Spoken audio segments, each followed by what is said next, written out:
Bonjour à tous et bienvenue sur ma chaîne Esprit Clair. Dans cette vidéo, nous allons parler de l'Helicobacter pylori.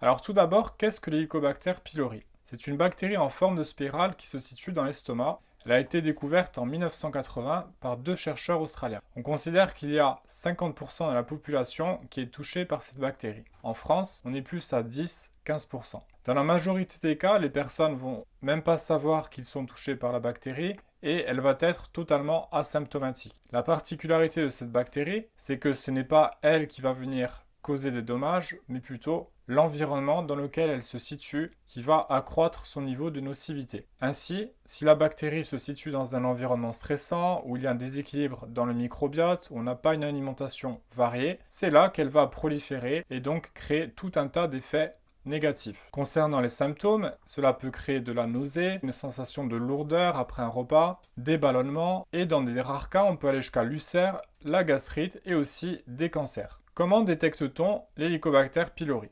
Alors il y a deux méthodes. La première, c'est un test alluré. Concrètement, on va chez le médecin, elle nous prescrit un HeliKit qu'on va chercher en pharmacie et qu'on amènera ensuite au laboratoire. Et ensuite, on va au laboratoire et là, vous vous laissez guider, ils vont tout vous expliquer. Vous soufflez en fait dans une paille, ça dure 10 minutes et vous avez vos résultats le lendemain. La deuxième méthode est tout simplement un bilan sanguin. Donc, vous allez faire une prise de sang et ils vont être à même de vous dire si vous avez la bactérie ou non. Ensuite, si vous l'avez, il faudra aller voir un gastro-entérologue qui va tester la sensibilité de la bactérie aux antibiotiques. Puisque pas tous les antibiotiques marchent pour cette bactérie, il faut qu'il y ait donc une certaine sensibilité. C'est un peu, si vous voulez, comme un antibiogramme. C'est une procédure assez contraignante puisqu'il faut faire une gastroscopie, donc où ils insèrent une caméra pour aller voir ce qui se passe dans le ventre. C'est sous anesthésie générale. Malheureusement, on doit passer par cette phase très contraignante, mais certains tout de même décident de se faire traiter sans passer par cette phase-là.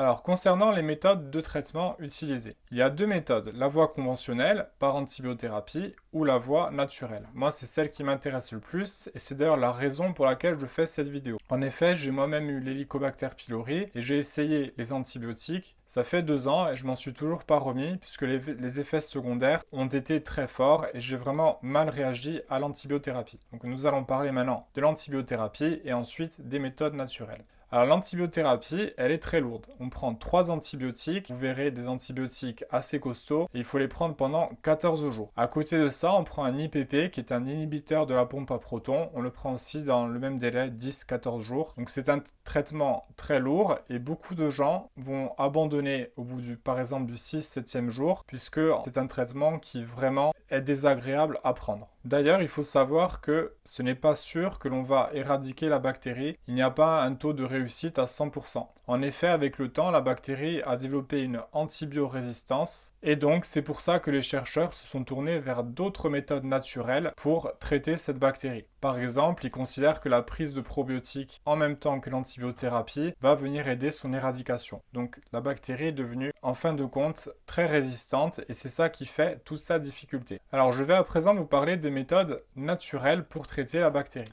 Alors je vais commencer par le sulforaphane qui est un composé qu'on trouve dans le brocoli. Et les chercheurs ont découvert qu'elle pouvait être très efficace dans le traitement de l'Helicobacter pylori. D'ailleurs, pour augmenter le taux de sulforaphane, on peut faire des pousses de brocoli et là, on a une quantité 50 fois supérieure. Donc il peut être beaucoup plus intéressant de faire ces pousses de brocoli. J'ai d'ailleurs fait une vidéo à ce sujet, vous pouvez trouver le lien au-dessus dans la vidéo. Alors, nous allons voir les autres solutions naturelles. Une qui est assez intéressante, c'est le miel de Manuka. Alors, c'est un miel qui est assez cher, mais qui est reconnu pour ses propriétés anti-inflammatoires. Donc, ça peut être intéressant de venir l'essayer. On peut le commander sur Internet ou le trouver dans un magasin bio. Mais vous verrez, c'est assez cher. C'est parfois 80 € le pot. Donc là, il faut assez réfléchir. C'est un certain budget. Bien entendu, les incontournables, ce sont les probiotiques. Et il y a une souche de probiotiques qui est particulièrement intéressante, c'est les Lactobacillus reuteri. Donc cette souche de probiotiques va venir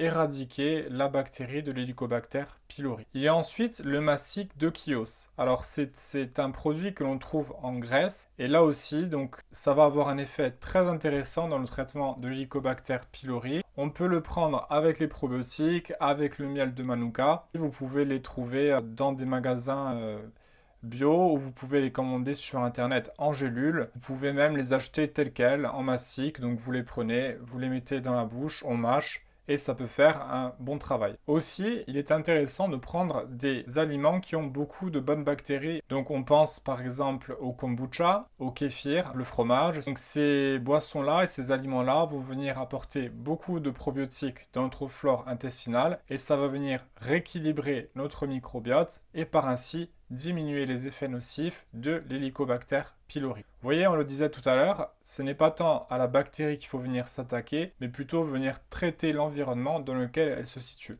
On peut faire le parallèle un peu avec une souris. Ce n'est pas la souris en elle-même qui est un nuisible dans l'appartement, la souris vient parce qu'il y a des aliments autour. Mais si on enlève tous les aliments que la souris peut être amenée à vouloir consommer, eh bien la souris va partir d'elle-même. Avec l'Helicobacter pylori, on traite l'environnement, on vient rééquilibrer le microbiote, la flore intestinale et en fin de compte, la bactérie ne va plus avoir aucun effet nocif. Aussi, nous avons vu que le stress chronique était un facteur aggravant de la bactérie Helicobacter. Donc là aussi, venir travailler sur le stress, par exemple avec la méditation et d'autres méthodes, peut aussi être intéressant à ajouter à toutes ces méthodes-là. Alors pour conclure cette vidéo, l'Helicobacter pylori, on le voit, est une bactérie qui produit des effets nocifs si elle est dans un environnement qui n'est pas adapté. Il faut savoir que l'Helicobacter pylori se transmet rapidement, nous l'avons dit, donc par le biais de la salive. Et lorsqu'on est en couple, ça peut poser des problèmes. Puisque si on contamine notre partenaire et qu'on se traite nous-mêmes, eh bien notre partenaire va ensuite nous recontaminer. Donc en fait, on fait que se renvoyer la balle et ça devient très difficile. Donc si l'on vit à deux, il faut impérativement que les deux personnes se traitent. Pour ma part, nous avons mis en place avec ma partenaire un traitement naturel. Donc en ce moment, nous prenons des probiotiques. Nous prenons aussi de l'ail, j'ai oublié de le mentionner, mais l'ail peut être aussi très intéressant, et ainsi que du jus de cranberry. Là aussi, je l'ai omis, mais le jus de cranberry et l'ail peuvent aussi avoir un effet inhibiteur